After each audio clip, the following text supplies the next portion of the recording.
Hi hello ನಮಸ್ತೆ, welcome to motivational channel. ನಾನು ನಿಮ್ಮ ಯಶ್ವಾರ್. ಸ್ನೇಹಿತರೆ, ನಿಮ್ಮ ಜೀವನದಲ್ಲಿ ನೀವು ಒಮ್ಮೆ ಏನಾದರೂ ವಿಶ್ವಾಸವನ್ನು ಕಳ್ಕೊಂಡಿದ್ದೀರಾ ಆ್ಯಂಡ್ ನಿಮ್ಮ ಬೇರೊಂದಿಗೆ ಮಾತನಾಡೋದಕ್ಕೆ ಒಂದು ಭಯ ಆ್ಯಂಡ್ ನಾಚಿಕೆ ಆಗ್ತಿದೆಯಾ? ನಿಮ್ಮ ಲೈಫಲ್ಲಿ ಯಾವುದೇ ರೀತಿ ಒಂದು ಕಾನ್ಫಿಡೆನ್ಸ್ ನಿಮ್ಮ ಲೈಫಲ್ಲಿ ಇಲ್ವಾ? ಸೊ ಈ ಗೌತಮ ಬುದ್ಧನ ಒಂದು ನೀತಿ ಕಥೆಗಳನ್ನ ಕೇಳಿ ತುಂಬ ಜನ ಅವರ ಜೀವನಕ್ಕೆ ಹೊಸ ದಾರಿಯನ್ನು ಕಂಡುಕೊಂಡಿದ್ದಾರೆ. ಹಾಗೆ ನಿಮ್ಮ ಜೀವನದಲ್ಲೂ ಕೂಡ ನೀವು ಏನಾದರೂ ಒಂದು ಹೊಸದಾದಂತಹ ವಿಶ್ವಾಸ, ಕಾನ್ಫಿಡೆಂಟ್, ನಾಚಿಕೆ, ಭಯ ಎಲ್ಲವನ್ನ ಗಳಿಸಿ ಒಂದು ಹೊಸದಾದಂತಹ ಲೈಫ್ನ ಶುರು ಮಾಡಬೇಕು ಅಂದ್ಕೊಂಡಿದ್ರೆ ಈ ಕಥೆಯನ್ನು ಪೂರ್ತಿ ಕೇಳಿ ಆ್ಯಂಡ್ ಎಲ್ರಿಗೂ ಕೂಡ ಶೇರ್ ಮಾಡಿ, ಹಾಗೆ ಚಾನಲ್ನ ಸಬ್ಸ್ಕ್ರೈಬ್ ಮಾಡ್ಕೊಂಡು ವಿಡಿಯೋ ನೋಡಿ ಅಂತ ಹೇಳ್ತಾ, ಸ್ನೇಹಿತರೆ, ಒಂದು ಸಮಯದಲ್ಲಿ, ಒಂದು ಕಾಲದಲ್ಲಿ, ಒಂದು ನಗರದಲ್ಲಿ ಓರ್ವ ಒಂದು ವ್ಯಾಪಾರಿ ಇರ್ತಾನೆ. ಅವನ ಕುಟುಂಬವನ್ನು ಸಾಕ್ಲಿಕ್ಕೋಸ್ಕರ ಅವನ ಹೆಂಡತಿ, ಇಬ್ಬರು ಗಂಡು ಮಕ್ಕಳಿರ್ತಾರೆ. ಅವನು ಒಂದು ದಿನಸಿ ಅಂಗಡಿನ ಶುರು ಮಾಡಿರ್ತಾನೆ. ಸೊ ಅವನ ಒಂದು ಕುಟುಂಬದ ಒಂದು ರಕ್ಷಣೆಗಾಗಿ ಅವನ ಜೀವನಕ್ಕೋಸ್ಕರ ಒಂದು ದಿನಸಿ ಅಂಗಡಿನ ವ್ಯಾಪಾರನ ಮಾಡ್ಕೊಂಡು ಹೋಗ್ತಾ ಇರ್ತಾನೆ. ಸೊ ಎರಡು ಗಂಡು ಮಕ್ಕಳಲ್ಲಿ ಮೊದಲನೇ ಮಗ ತುಂಬ ವಿಶ್ವಾಸ, ಅವನು ಯಾರೊಟ್ಟಿಗೂ ಕೂಡ ಮಾತಾಡಲಿಕ್ಕೆ ಹಿಂಜರಿತಿದ್ದ, ಮತ್ತು ಭಯ ಪಡ್ತಿದ್ದ, ತುಂಬ ಏನೋ ಒಂದು ಅಷ್ಟು ಕಾನ್ಫಿಡೆನ್ಸ್ ಇರಲಿಲ್ಲ. ಎರಡನೇ ಮಗ ತುಂಬ ವಾಕ್ಚಾತುರ್ಯತೆಯಿಂದ ಇದ್ದ, ಮತ್ತು ಎಲ್ಲರೊಟ್ಟಿಗೂ ಮಾತಾಡ್ತಿದ್ದ, ತುಂಬ ಧೈರ್ಯವಂತವಾಗಿರ್ತಿದ್ದ. ಸೊ ಇದನ್ನು ಗಮನಿಸಿದಂತಹ ಆ ವ್ಯಾಪಾರಿಗೆ ತುಂಬ ಬೇಜಾರಾಗ್ತಾ ಇತ್ತು, ತುಂಬ ನೋವಾಗ್ತಾ ಇತ್ತು. ಎಷ್ಟೇ ವಿದ್ಯೆ ಬುದ್ಧಿಯನ್ನು ಕಲಿಸಿದ್ರು ಕೂಡ ಆತ ವ್ಯಕ್ತಿ ಎಲ್ಲವನ್ನ ತುಂಬ ಭಯದಿಂದ, ತುಂಬ ಆತ್ಮವಿಶ್ವಾಸದಿಂದ ಇರ್ತಾ ಇರಲಿಲ್ಲ. ಅವನ ಈ ಒಂದು ನಡತೆಯಿಂದ ಆ ವ್ಯಾಪಾರಿ ಕೂಡ ತುಂಬ ಬೇಸತ್ತು ಹೋಗಿದ್ದ. ಆ ಬೇಸತ್ತದಂತಹ ವ್ಯಾಪಾರಿ ಅವನ ಒಂದು ಗುಣವನ್ನು ಕೆಲವೊಂದು ಸಲ ಬೈತಾ ಇದ್ದ. ಈ ರೀತಿ ಇರು, ಆ ರೀತಿ ಇರು, ಏನಕ್ಕೆ ಹೀಗೆ ಇರ್ತೀಯ ಅಂತ ಎಷ್ಟೇ ಧೈರ್ಯ ಕೊಟ್ಟರು ಕೂಡ ಆ ದೊಡ್ಡ ಮಗನ ತುಂಬ ಯಾವುದೇ ರೀತಿ ಒಂದು ಹಂತಕ್ಕೆ ತರಲಿಕ್ಕೆ ಸಾಧ್ಯ ಆಗ್ತಿರ್ಲಿಲ್ಲ. ಜನ ಮೊದಲನೇ ಮಗನ ಮೂರ್ಖ, ಶತಮೂರ್ಖ, ದಡ್ಡ ಅಂತ ಈ ಥರ ಎಲ್ಲ, ಒಂದು ಮುಗ್ಧ ಅಂತ ಈ ಥರ ಎಲ್ಲ ಹೀಯಾಳಿಸ್ತಾ ಇದ್ರು. ಹೀಗಿರುವಾಗ ಇವನ ಒಂದು ಅಧೈರ್ಯದಿಂದ, ಒಂದು ಯಾವುದೇ ರೀತಿ ವಿಶ್ವಾಸ, ಭಯದಿಂದ ಅವನು ಎಕ್ಸಾಮ್ನು ಕೂಡ, ಪರೀಕ್ಷೆಯನ್ನು ಕೂಡ ಬರೆಯೋಕ್ಕಾಗ್ತಾ ಇರಲಿಲ್ಲ. ವಿದ್ಯಾಭ್ಯಾಸ ಕೂಡ ಹಾಗೆ ಅರ್ಧಕ್ಕೆ ನಿಂತೋಯ್ತು. ವಯಸ್ಸಿಗೆ ಬಂದಂತಹ ಆ ದೊಡ್ಡ ಮಗನನ್ನು ತನ್ನ ವ್ಯಾಪಾರಕ್ಕೋಸ್ಕರ ತನ್ನ ತಂದೆಯ ಜೊತೆ ಇರಿಸ್ಕೊಳ್ತಾನೆ ಆ ವ್ಯಾಪಾರಿ, ಅವನ ಜೊತೆ. ಸೊ ಇದು ಅವನಿಗೆ ಇಷ್ಟ ಇಲ್ಲದೆ ಹೋದರೂ ಕೂಡ ವ್ಯಾಪಾರಿ ಮಗನಿಗೆ ತಂದೆ ಒಂದು ಭಯಕ್ಕೋಸ್ಕರ ಇರ್ತಾನೆ.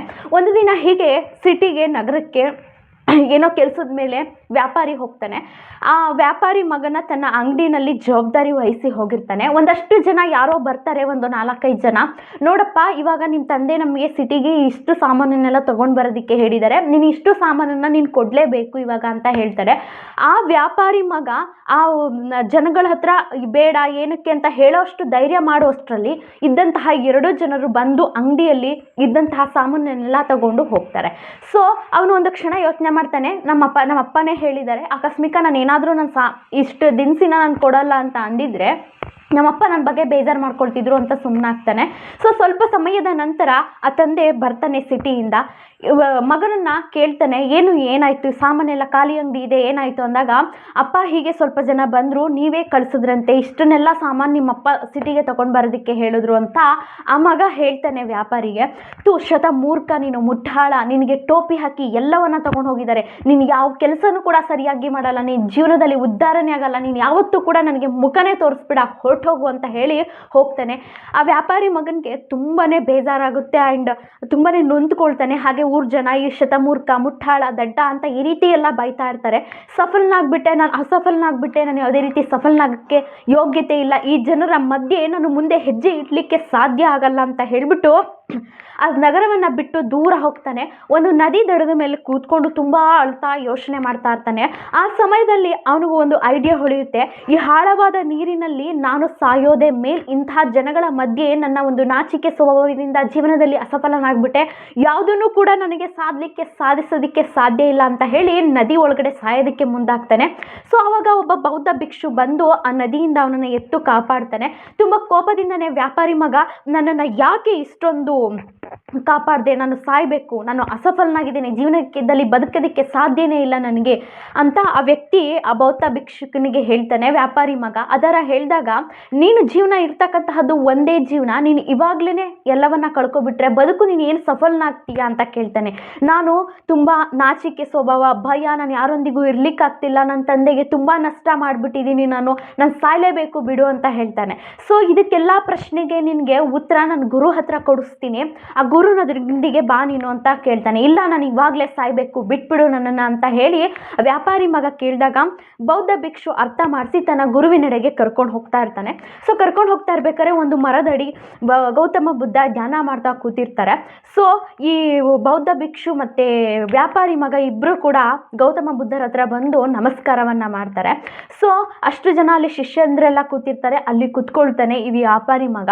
ಕುತ್ಕೊಂಡಾಗ ಕಣ್ಣೀರು ಹಾಕ್ತಾ ಇರ್ತಾನೆ. ಗೌತಮ ಬುದ್ಧ ಆ ಕಣ್ಣೀರಿಗೆ ಕಾರಣವನ್ನು ಕೇಳಿದಾಗ ನೀವೇ ನನ್ನ ಕೊನೆಯ ನಿರೀಕ್ಷೆ, ನೀವು ಕೂಡ ನನ್ನನ್ನು ಕೈ ಬಿಟ್ಬಿಟ್ರೆ ನನ್ನ ಜೀವನದ ಮುಗಿದೋಯ್ತು ಅಂತ ಹೇಳ್ತಾನೆ. ಖಂಡಿತ ಹೇಳಪ್ಪ ಮಹಾಗುರು, ನೀವು ಇಷ್ಟು ಮಹಾತ್ಮರು, ನೀವು ಇಷ್ಟು ಜನನ ಶಿಷ್ಯರನ್ನಾಗಿ ಮಾಡ್ಕೊಂಡಿದ್ದೀರಾ, ನನ್ನನ್ನು ಕೂಡ ಶಿಷ್ಯರಾಗಿ ಮಾಡ್ಕೊಳ್ಳಿ ಅಂತ ಕೇಳ್ತಾನೆ. ಖಂಡಿತವಾಗಿ ಕೂಡ ಮಾಡ್ಕೊಳ್ತೀನಿ. ಸೊ ಅದಕ್ಕಿಂತ ಮುಂಚೆ ನಾನು ತುಂಬ ಎಲ್ಲವನ್ನ ಹೇಳ್ತಾನೆ. ನನಗೆ ನನ್ನ ಜೀವನದಲ್ಲಿ ಬಂದಂತಹದ್ದು ನನ್ನ ತುಂಬ ನಾಚಿಕೆ ಸ್ವಭಾವ, ನಾನು ಯಾರೊಂದಿಗೂ ಮಾತಾಡ್ತಕ್ಕಂತಹ ಧೈರ್ಯ ಇಲ್ಲ, ನನ್ನ ವಿದ್ಯಾಭ್ಯಾಸ ಹೀಗೆ ನಿಂತೋಯ್ತು, ನನ್ನ ತಂದೆಗೆ ಇಷ್ಟೊಂದು ನಷ್ಟ ಮಾಡಿಬಿಟ್ಟೆ ನಾನು, ಇದಕ್ಕೆಲ್ಲ ನನಗೆ ಒಂದು ಪರಿಹಾರನ ಕೊಡು ಮಹಾತ್ಮ ಗುರು ಅಂತ ಕೇಳಿದಾಗ ಖಂಡಿತವಾಗಿ ಕೊಡ್ತೀನಿ. ಅದಕ್ಕಿಂತ ಮುಂಚೆ ನಾನು ಹೇಳ್ತಕ್ಕಂತಹ ಈ ಎಲ್ಲ ಕೆಲಸವನ್ನು ಮಾಡಿದ್ರೆ ನಿನ್ನ ಜೀವನದಲ್ಲಿ ನೀನು ಅಂದ್ಕೊಂಡಿರ್ತಕ್ಕಂತಹ ಒಂದು ಒಳ್ಳೆ ಸಾಧನೆ ಮಾಡ್ಬೋದು, ಒಳ್ಳೆ ಸಫಲತೆಯನ್ನು ಕಾಣ್ಬೋದು ಅಂತ ಹೇಳ್ತಾರೆ. ಹೌದಾ ಗುರುಗಳೇ ಅಂತ ತುಂಬ ಖುಷಿಯಾಗಿ, ಹೌದು ಖಂಡಿತವಾಗಿಯೂ, ಅದಕ್ಕಿಂತ ಮುಂಚೆ ನಾನು ಹೇಳ್ತಕ್ಕಂತಹ ಎಲ್ಲ ಕೆಲಸವನ್ನು ಖಂಡಿತ ಸಕ್ಸಸ್ ಆಗಿ ನೀನು ಮಾಡಿದ್ರೆ ಆ ವಿಷಯಗಳನ್ನ ಕುರಿತು ನಾನು ನಿನಗೆ ಒಂದು ಒಳ್ಳೆ ಸೊಲ್ಯೂಷನ್ನ ಕೊಡ್ತೀನಿ ಅಂತ ಗೌತಮ ಬುದ್ಧರು ಹೇಳ್ತಾರೆ. ಸರಿ, ಇವಾಗ ನಾಳೆ ಬರುವಂತೆ, ಇವಾಗ ಹೋಗಿ ಆಶ್ರಮಕ್ಕೆ ಹೋಗಿ ರೆಸ್ಟ್ ಮಾಡು ಅಂತ ಹೇಳ್ತಾರೆ.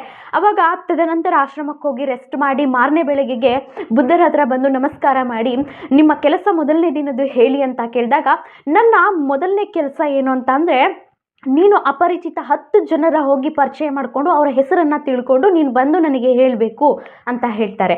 ಸೊ ಅವ್ರಿಗೆ ಶಾಕ್ ಆಗುತ್ತೆ ವ್ಯಾಪಾರಿ ಮಗನಿಗೆ. ನಾನು ಯಾರ ಹತ್ರನೂ ಮಾತಾಡಲ್ಲ, ಇದು ಹೇಗೆ ಅಂತ, ನನ್ನ ಬಗ್ಗೆ ಗೊತ್ತಿದ್ದು ಈ ರೀತಿ ಕೇಳ್ತಿದ್ದೀರಲ್ಲ ಗುರುಗಳೇ ಅಂದಾಗ, ಸರಿ ಬಿಡು, ಹಾಗಾದರೆ ನಿನಗೇನು ಅಂತ ಸಲಹೆಗಳನ್ನ ನಾನು ಹೇಳಲ್ಲ ಅಂತ ಗೌತಮ ಬುದ್ಧರು ಹೇಳ್ತಾರೆ. ವ್ಯಾಪಾರಿ ಮಗನಿಗೆ ಬೇರೆ ಎಲ್ಲೂ ದಾರಿ ಕಾಣದೆ, ಯಾಕಂದರೆ ಅವನ ಜೀವನದಲ್ಲಿ ಒಂದು ಸಫಲತೆಯನ್ನು ಕಾಣಬೇಕಾಗುತ್ತೆ, ಜೀವನದ ಏನೋ ಒಂದು ಸಾಧಿಸಬೇಕಾಗುತ್ತೆ, ಬೇರೆ ದಾರಿ ಇಲ್ಲದೇ ಹೋಗ್ತಾನೆ ಅಪರಿಚಿತ ವ್ಯಕ್ತಿಗಳನ್ನ ಪರಿಚಯ ಮಾಡ್ಕೊಳ್ಳೋದಕ್ಕೋಸ್ಕರ. ಅದರಲ್ಲಿ ಕೆಲವರು ತುಂಬ ಜನ ಬೈದು ಕಳಿಸ್ತಾರೆ.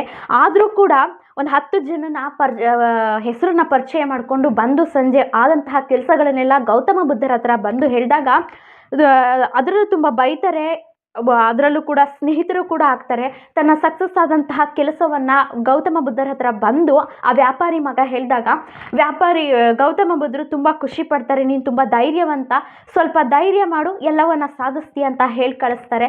ಮತ್ತೆ ಮಾರನೇ ದಿನ ಬಂದು, ಗುರುಗಳೇ ನನ್ನ 2ನೇ ಕೆಲಸ ಹೇಳಿ ಅಂತ ಅಂದಾಗ, ಈ 2ನೇ ಕೆಲಸ ಸ್ವಲ್ಪ ನಿನಗೆ ವಿಚಿತ್ರ ಅಂತ ಅನ್ನಿಸ್ಬೋದು.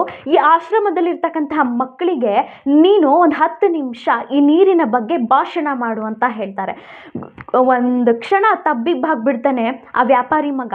ಗುರುಗಳೇ, ನನ್ನ ವಿಚಾರ ನಿಮಗೆ ಗೊತ್ತು, ನನ್ನ ವಿದ್ಯಾಭ್ಯಾಸ ನಿಂತಿದೆ ಅಂತ ಗೊತ್ತು, ಹೇಗೆ ನಾನು ಒಂದು ಭಾಷಣವನ್ನು ಮಾಡಲಿ ಅಂತ. ತುಂಬ ನಗ್ತಾ ಹೇಳ್ತಾರೆ, ಹಾಗಾದರೆ ಬಿಡು, ಆಯಿತು, ನಿನ್ನ ಸಲಹೆ ನಾನು ಕೊಡಲ್ಲ ಅಂತ. ಆಯಿತು ಗುರುಗಳೇ, ತುಂಬ ಬೇಡಿ ಕೇಳಿದಾಗ ನೀವೇ ಹೇಳಿ, ನಾನು ಹೇಗೆ ಮಾಡೋದಕ್ಕೆ ಸಾಧ್ಯ? ನಗ್ತಾ ಅಂತ ಹೇಳ್ತಾರೆ ಗೌತಮ ಬುದ್ಧರು, ನಿನಗೆ ವಿದ್ಯಾಭ್ಯಾಸ ನಿಂತಿದೆ, ನಿನಗೆ ಧೈರ್ಯ ಇಲ್ಲ ಅಂತ ನಿನಗೆ ಮಾತ್ರ ಗೊತ್ತು, ಆ ಮಕ್ಕಳಿಗೆ ಏನೂ ಗೊತ್ತಿಲ್ಲ, ಹೋಗು ಧೈರ್ಯ ಮಾಡು ಅಂತ ಹೇಳಿ ಕಳಿಸ್ತಾರೆ. ಹಾಗೋ ಹೀಗೋ ವ್ಯಾಪಾರಿ ಮಗ ಹೋಗಿ ಅಲ್ಲಿ ಒಂದು ಗೌತಮ ಬುದ್ಧರು ಹೇಳಿದಂತಹ ಒಂದು ನೀರಿನ ಬಗ್ಗೆ ಭಾಷಣವನ್ನು ಮಾಡಿ, ಒಂದು ಸ್ವಲ್ಪ ಸ್ಟಾರ್ಟಿಂಗ್ ತುಂಬ ಭಯ ಆಗುತ್ತೆ, ಆದರೂ ಕೂಡ ಓಡಿ ಬಂದ್ಬಿಡ್ತಾರೆ ಭಾಷಣ ಮಾಡಿ. ಆವಾಗ ನನಗೆ ಭಾಷಣ ಮಾಡಿ ಬಂದೆ, ಆದರೂ ಕೂಡ ನನಗೇನೋ ಸ್ವಲ್ಪ ಭಯ ಆಗ್ತಿದೆ ಇನ್ನೂ ಅಂತಾರೆ. ನೀ ಆ ಭಯವನ್ನು ಹೋಗ್ಲಾಡಿಸು, ಮತ್ತೆ ಹೋಗಿ ಇನ್ನೊಂದು ಸಲ ಆ ನೀರಿನ ಬಗ್ಗೆ ಕೆಲವೊಂದಷ್ಟು ದಿನನಿತ್ಯ ಉಪಯೋಗಿಸ್ತಕ್ಕಂತಹ ನೀರಿನ ಬಗ್ಗೆ ಪ್ರಯೋಜನವನ್ನು ಹೇಳಿಬಿಟ್ಟು ಬಾ ಅಂತ ಹೇಳಿ ಆ ವ್ಯಾಪಾರಿ ಮಗನನ್ನು ಕಳಿಸ್ತಾರೆ. ಆ ವ್ಯಾಪಾರಿ ಮಗನನ್ನು ಕಳಿಸಿದಾಗ ಫಸ್ಟ್ನೇ ಸಲ ಹೋದಾಗ ತುಂಬ ಒಂದು ಭಯದಿಂದ ಹೋಗಿರ್ತಾನೆ ವ್ಯಾಪಾರಿ ಮಗ.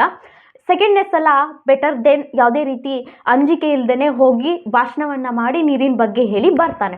ಅದೇ ರೀತಿ 3ನೇ ದಿನ ಬರ್ತಾನೆ, ನನ್ನ 3ನೇ ದಿನ ಕೆಲಸ ಹೇಳಿ ಗುರುಗಳೇ ಅಂತ. ಇದು ತುಂಬ ಗಂಭೀರವಾಗಿದೆ, ನೀನು ನಿನ್ನ ತಂದೆಯವ್ರನ್ನ ಹೋಗಿ ಮೀಟ್ ಮಾಡಿ ಬರಬೇಕು ಅಂತ ಹೇಳ್ತಾರೆ. ಸೊ ಇದು ಒಂಥರ ಒಂದು ಕ್ಷಣ ತುಂಬ ಗಾಬರಿ ಆಗ್ತಾನೆ. ಇದೆಲ್ಲ ಹೇಗೆ ಸಾಧ್ಯ, ನಾನು ಹೋಗಿ ಅವ್ರು ಮುಂದೆ ಹೇಗೆ ನಿಂತ್ಕೊಳ್ಳಿ ಅಂತ ಹೇಳ್ತಾರೆ. ನೀನು ನೋಡು, ನಿನಗೆ ಸಲಹೆ ಬೇಕು, ನೀನು ಏನು ಅಂತ ಇನ್ನೊಂದು ಸಲ ಪ್ರೂವ್ ಮಾಡ್ಕೋಬೇಕು, ನೀನು ಸಾಧಿಸ್ಬೇಕಂತ ಅಂದರೆ ಖಂಡಿತವಾಗಿಯೂ ಕೂಡ ನಿನ್ನ ತಂದೆಯನ್ನು ಮೀಟ್ ಮಾಡಲೇಬೇಕು. ಹೋಗು ಧೈರ್ಯವಾಗಿ, ನಾನು ಮಾಡಿದ್ದು ತಪ್ಪಾಯಿತು, ನನ್ನನ್ನು ಕ್ಷಮಿಸಿ ಅಂತ ಹೇಳಿ ಕೇಳಿ ಬಾ ಅಂತ ಹೇಳಿ ಕಳಿಸ್ತಾರೆ. ಹಾಗೂ ಹೀಗೂ ಧೈರ್ಯ ಮಾಡಿ ವ್ಯಾಪಾರಿ ಮಗ ಹೋಗ್ತಾರೆ. ಹೋದಾಗ ಆ ತಂದೆ ಕ್ಷಮಿಸ್ತಾರೆ. ಬಂದು ತನ್ನ ಮಾಡಿದಂತಹ ಕೆಲಸವನ್ನೆಲ್ಲ ಆಗಿದೆ ಗುರುಗಳೇ, ಮಹಾತ್ಮರೇ, ನನಗೆ ಒಂದು ಸಲಹೆ ಕೊಡು ಅಂತ. ಆಗ ಗೌತಮ ಬುದ್ಧರು ಹೇಳ್ತಾರೆ ನಗ್ತಾ, ನೋಡು, ನೀನು ಬೇರೊಬ್ಬರ ಜೊತೆ ಮಾತಾಡೋದಕ್ಕೆ ಭಯ ಪಡ್ತಿದ್ದೆ, ಅಂಜಿಕೆ ಪಡ್ತಿದ್ದೆ, ಧೈರ್ಯ ಇರ್ತಿರ್ಲಿಲ್ಲ. ಈಗ ನಿನ್ನಿಂದನೇ ಆ ಸಲಹೆಗಳು ಬಂದಿವೆ. ಎಲ್ಲರ ಹತ್ರ ಹೋಗಿ ಮಾತಾಡಿದ್ಯಾ, ಭಾಷಣ ಮಾಡಿದ್ಯಾ, ಎಲ್ಲರನ್ನ ಸ್ನೇಹಿತರು ಮಾಡ್ಕೊಂಡಿದ್ಯಾ. ಲೈಫಲ್ಲಿ ಇದಕ್ಕಿಂತ ಇದೇ ರೀತಿ ನೀನು ಹೆಜ್ಜೆಯನ್ನು ಮುಂದಿಟ್ಟರೆ ನಿನಗೆ ಯಾವುದೇ ರೀತಿ ಧೈರ್ಯ ಮತ್ತು ಯಾವುದೇ ಧೈರ್ಯ ಇಲ್ದಿರೋ ಹಾಗಾಗೋದು, ಮತ್ತು ಯಾರ ಜೊತೆನೂ ಅಂಜಿಕೆ ನಾಚಿಕೆ ಆಗ್ತಕ್ಕಂಥ ಸಂದರ್ಭ ಬರಲ್ಲ. ಲೈಫಲ್ಲಿ ನೀನು ಇದೇ ಎಲ್ಲವನ್ನ ಅನುಸರಿಸ್ತಾ ಹೋದರೆ ತಾನಾಗೆ ಎಲ್ಲವೂ ಬರುತ್ತೆ ಅಂತ ಗೌತಮ ಬುದ್ಧರು ಹೇಳ್ತಾರೆ. ಆ ಹೇಳಿದ ಎಲ್ಲವೂ ಕೂಡ ಪೂರ್ತಿಯಾಗಿ ಆ ಒಂದು ವ್ಯಾಪಾರಿ ಮಗನಿಗೆ ಅರ್ಥ ಆಗುತ್ತೆ. ಖಂಡಿತವಾಗಿಯೂ ಕೂಡ ನಾನು ಜೀವನದಲ್ಲಿ ಏನಾದರೂ ಒಂದು ಸಾಧನೆನ ಮಾಡೇ ಮಾಡ್ತೀನಿ ಅಂತ ಹೇಳಿ ಗೌತಮರಿಗೆ ಒಂದು ಪ್ರಮಾಣವನ್ನು ಮಾಡಿ ಅಲ್ಲಿಂದ ವ್ಯಾಪಾರಿ ಮಗ ಹೊರಡ್ತಾನೆ. ಸ್ನೇಹಿತರೆ, ಇಷ್ಟು ಕಥೆನಲ್ಲಿ ಏನು ನಿಮಗೆ ಅಂತ ಅಂದರೆ, ಲೈಫಲ್ಲಿ ನಮಗೆ ಒಂದು ಗೌರವ ಇಲ್ಲ ಆ್ಯಂಡ್ ವಿಶ್ವಾಸ ಇಲ್ಲ, ಭಯ ಇದೆ ಅನ್ನೋದು ನಮಗೆ ಮಾತ್ರ ಗೊತ್ತಿರುತ್ತೆ, ಹೊರಗಡೆ ಜನಕ್ಕೆ ಏನೂ ಗೊತ್ತಿರಲ್ಲ. ನೀನು ಇಲ್ಲಿ ಭಯ ಇಲ್ಲ ಅಂತ ನನಗೆ ಭಯ ಇದೆ, ವಿಶ್ವಾಸ ಇಲ್ಲ, ನಾನು ಒಂದು ಬೇರೆಯವ್ರ ಜೊತೆ ಮಾತಾಡೋದಕ್ಕೆ ಹೆದರಿಕೆ ಇದೆ ಅಂತ ನಿನಗೆ ಮಾತ್ರ ಗೊತ್ತಿರುತ್ತೆ, ಹೊರಗಡೆ ಜನಕ್ಕೆ ಗೊತ್ತಿರಲ್ಲ. ನೀನು ಎಷ್ಟು ಕಾನ್ಫಿಡೆಂಟಾಗಿ, ಯಾವ ರೀತಿ ಎನರ್ಜೆಟಿಕ್ ಆಗಿ, ಯಾವ ರೀತಿ ವಿಷಯಗಳನ್ನ ನೀನು ಕಾನ್ವರ್ಜೇಷನ್ ಮಾಡ್ತಾ ಇರ್ತೀಯ, ಆವಾಗ ಲೈಫ್ ತಾನಾಗೆ ಎಲ್ಲವನ್ನ ಕೂಡ ಕಲಿಸುತ್ತೆ. ನಾನು ಕೂಡ ಇವಾಗಲೂ ಮತ್ತೊಂದು ಚಾಲೆಂಜ್ ಮಾಡ್ತೀನಿ. ನಿಮ್ಮ ಲೈಫಲ್ಲಿ ನೀವು ಯಾರ ಜೊತೆನಾದರೂ ಮಾತಾಡೋದಕ್ಕೆ ಭಯ ಮತ್ತು ನಾಚಿಕೆ, ವಿಶ್ವಾಸ ಇಲ್ವಾ? ಸೊ ನಿಮ್ಮ ಫ್ಯಾಮಿಲಿ, ಒಂದು ರಿಲೇಷನ್ಶಿಪ್ಪು, ಫ್ರೆಂಡ್ಸ್ನ ಬಿಟ್ಟು ಅನ್ನೌನ್ ಪರ್ಸನ್ ದಿನಕ್ಕೆ 5ರಿಂದ 6 ಜನನ ನೀವು ಮಾತಾಡಿಸಿ. ಸೊ ಅವ್ರ ಜೊತೆ ಕಾನ್ವರ್ಜೇಷನ್ ಮಾಡಿ. ಮತ್ತು ಹೀಗೆ ನೀವು ಶಾಲಾ ಕಾಲೇಜಿನಲ್ಲಿ ಇತ್ತು ಅಂತಂದರೆ ಬೇರೆ ಬೇರೆ ಸ್ಟಡೀಸ್ ಮಾಡ್ತಾ ಇರ್ತಕ್ಕಂಥವ್ರನ್ನ ಮಾತಾಡಿಸ್ತಕ್ಕಂಥದ್ದು, ನೋಟ್ಸ್ ಕೇಳ್ತಕ್ಕಂಥದ್ದು, ಈ ರೀತಿ ಮಾತಾಡಿ. ಯಾವ ರೀತಿ ಅದನ್ನು ಕನ್ವರ್ಟ್ ಮಾಡೋದು, ಯಾವ ರೀತಿ ಕನೆಕ್ಟೆಡ್ ಆಗಿ ಮಾತಾಡೋದು ಅಂತ ಬೇಕಾದರೆ ಕಮೆಂಟ್ ಮಾಡಿ ತಿಳಿಸಿ, ಅದ್ರ ಬಗ್ಗೆ ವಿಡಿಯೋ ಮಾಡ್ತೀನಿ. ಹೀಗೆ ನೀವು ಹುಡುಗರ ಜೊತೆ ಎಲ್ಲ ಒಂದು ಕಮ್ಯುನಿಟಿಗಾಗಿ ಒಂದು ಒಳ್ಳೆ ಎಲ್ಲ ಕರೆಕ್ಟಾಗಿ ಪರ್ಫೆಕ್ಟಾಗಿ ನೀವು ಮಾತಾಡ್ತಿದ್ದೀರಾ ಅಂತ ಅಂದರೆ 100ಗೆ 200% ಹುಡುಗಿರ ಜೊತೆನೂ ಕೂಡ ಮಾತಾಡ್ತಕ್ಕಂಥದ್ದಾಗಿರ್ಬೋದು, ನೋಟ್ಸ್ ಕೇಳ್ತಕ್ಕಂಥದ್ದಾಗಿರ್ಬೋದು, ಮತ್ತೊಂದಾಗಿರ್ಬೋದು, ಎಲ್ಲವನ್ನ ಕೂಡ ಲೈಫಲ್ಲಿ ನಾವು ಇರ್ತಕ್ಕಂತಹ ಸೋರ್ಸ್ಗಳಲ್ಲಿ, ಇರ್ತಕ್ಕಂಥ ಕ್ಷೇತ್ರಗಳಲ್ಲಿ ಒಳ್ಳೆ ಲೈಫ್ನ ಲೀಡ್ ಮಾಡ್ಬೋದು. ಈ ಒಂದು ಕಥೆಯಿಂದ ನಿಮಗೊಂದು ಧೈರ್ಯ ಆ್ಯಂಡ್ ಕಾನ್ಫಿಡೆನ್ಸ್ ಬಂದಿದೆ ಅಂದರೆ ಖಂಡಿತವಾಗಿಯೂ ಕೂಡ ಕಮೆಂಟ್ ಮಾಡೋದನ್ನು ಮರಿಬೇಡಿ. ಹಾಗೆ ಸಬ್ಸ್ಕ್ರೈಬ್ ಮಾಡ್ಕೊಂಡು ವಿಡಿಯೋ ಮಾಡಿ. ನೆಕ್ಸ್ಟ್ ಎಪಿಸೋಡಲ್ಲಿ ಸಿಗ್ತೀನಿ. ಅಲ್ಲಿವರೆಗೂ ನಮಸ್ತೆ.